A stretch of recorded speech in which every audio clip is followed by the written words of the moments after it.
नमस्कार बच्चों। इस पीरियड में हम मानव शरीर में एक ही समय पर अनेक गतिविधियों के बारे में देखेंगे।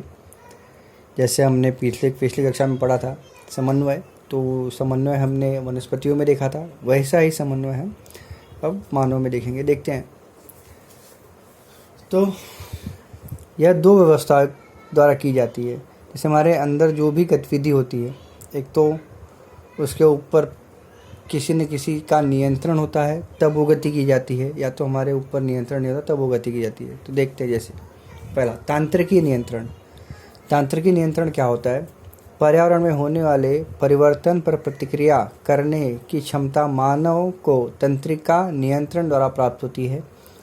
परिवेश में आने वाले बदलाव के कारण मानव शरीर में क्या होते हैं? आवेग निर्मित होते हैं। जैसे जो एनवायरनमेंट में होगा, जो पर्यावरण में होगा, उसके अनुसार हम उसका प्रतिसाद करते हैं। कोशिका में इन आवेगों पर प्रतिक्रिया व्यक्त करने की क्षमता निर्माण करने का महत्वपूर्ण कार्य तंत्रिका नियंत्रण द्वारा किया जाता है। आवेगों पर प्रतिक्रिया देने पर कार्य सजीवों की शरीर रचना की जटिलता पर निर्भर करता है। अमीबा जैसे एक कोषीय सजीव में इस प्रकार के आवेग तथा प्रतिक्रिया निर्मित करने वाले कोई तंत्रिका संस्थान नहीं है। क्यों? क्योंकि वो एक कोषीय सजीव है। एक कोषीय सजीव में कोई विशिष्ट अंग नहीं होता इस चीज़ के लिए। परंतु मानव जैसे जो बहुकोषीय सजीव हैं, उनमें आवेगों पर प्रतिक्रिया करने हेतु तंत्रिका संस्थान जैसी व्यवस्थाएं कार्यरत होती हैं। यह नियंत्रण शरीर में स्थित विशिष्ट प्रकार की कोशिकाओं द्वारा किया जाता है। इन कोशिकाओं को हम तंत्रिका कोशिका कहते हैं। देखिए यहाँ पे डायग्राम दिया है तंत्रिका कोशिका की। फिर तंत्रिका कोशिका कहते हैं शरीर में एक जगह से दूसरी जगह तक संदेश वाहन करने का कार्य जो करता है उसे तंत्रिका कोशिका कहते हैं। अंडरलाइन कर लो इसको। इसी तरीके से मानव तंत्रिका कोशिकाएं तंत्रिका संस्थान की संरचनात्मक और कार्यात्मक इकाई हैं। मानवीय तंत्रिका कोशिका की लंबाई कुछ मीटर तक होती है। तंत्रिका कोशिकाओं में विद्युत रासायनिक आवेग निर्माण करने तथा उनका संवहन करने की क्षमता होती है। तंत्रिका कोशिकाओं को आधार देना तथा उनके कार्य में मदद करने वाली कोशिकाओं को तंत्रिका श्लेष्म कहते हैं। तंत्रिका कोशिकाएं और तंत्रिका श्लेष्म की सहायता से तंत्रिकाएं बनती हैं। फिर अपने परिवेश की संपूर्ण जानकारी तंत्रिका कोशिकाओं के विशिष्टता पूर्ण अंगों द्वारा ग्रहण की जाती है। वही रासायनिक प्रक्रिया शुरू होकर विद्युत आवेगों की निर्मित होती है।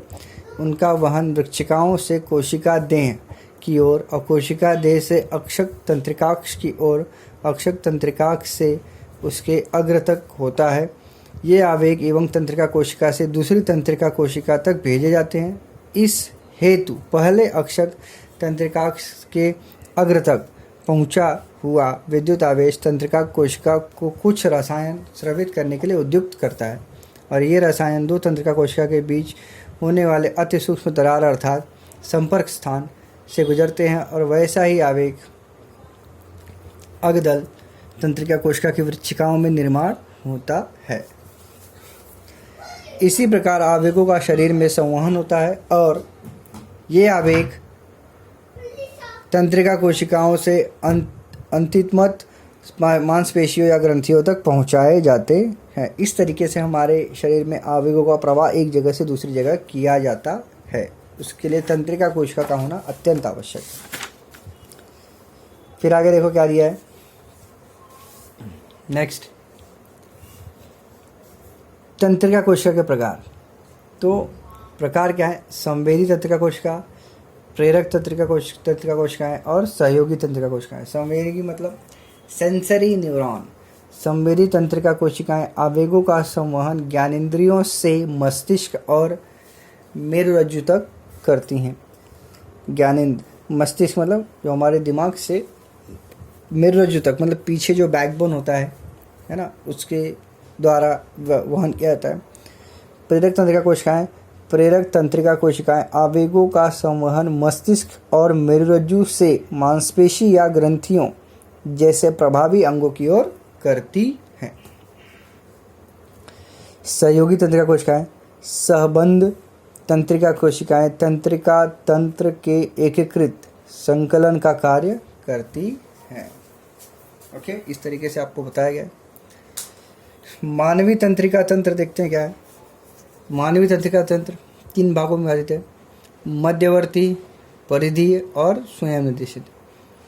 केंद्रीय तंत्रिका तंत्र में 2 भाग होते हैं, मस्तिष्क और मेरुरज्जु। मस्तिष्क की रचना आप जानते हैं अत्यंत मृदु परंतु उतनी ही विकसित होती है।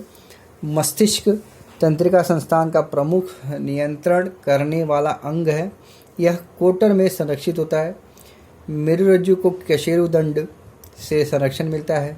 केंद्रीय तंत्रिका तंत्र के अस्थि और मृदु ऊतकों के बीच खोखली जगह में संरक्षक मस्तिष्काग्र होते हैं। मस्तिष्क के विभिन्न भागों की गुहाओं को मस्तिष्क विवर कहते हैं, जबकि मेरुरज्जु की लंबी गुहा को केंद्रीय वाहिनी कहा जाता है। मस्तिष्क विवर, केंद्रीय वाहिनी तथा मस्तिष्काग्र अंतर्गत अंतरिक्ष में प्रमस्तिष्क मेरुरज्जु फ्लूइड होता है, जिसको हम लोग सेरेब्रो स्पाइनल फ्लूइड कहते हैं। यह द्रव केंद्रीय तंत्रिका तंत्र संस्थान को पोषक द्रव्यों की आपूर्ति कराता है और आघातों को अवशोषित करने में सहायता करता है, उन्हें संरक्षित करता है। फिर आगे देखेंगे हम लोग क्या है।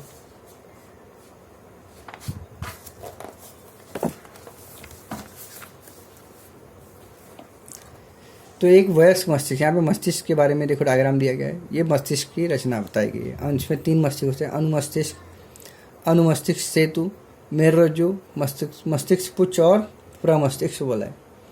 तो एक वयस्क मस्तिष्क का भार लगभग 1300 से 1400 ग्राम तक होता है। यह लगभग 100 खरब तंत्रिकाओं से मिलकर बना होता है।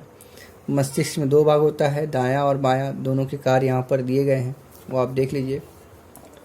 अपने मस्तिष्क का बायां भाग शरीर के दाएं भाग और जब मस्तिष्क का दाहिना भाग शरीर के बाएं भाग को नियंत्रित करता है। इसके अतिरिक्त मस्तिष्क का बायां भाग हमारे वार्तालाप, लेखन, कार्य और तर्क संगत विचार नियंत्रित करता है और दायां भाग हमारी कला क्षमताएं नियंत्रित करता है। इस तरीके से दिया है। विश्लेषणात्मक विचार, तार्किक विचार और विज्ञान और गणित, सर्वांगीण विचार, प्रतिभात्मक विचार, नवनिर्मित और कला और संगीत। इस तरीके से आपको बताएंगे। ओके, तो आज यहीं तक देखते हैं। नेक्स्ट लेक्चर में आगे क्या देखेंगे। धन्यवाद।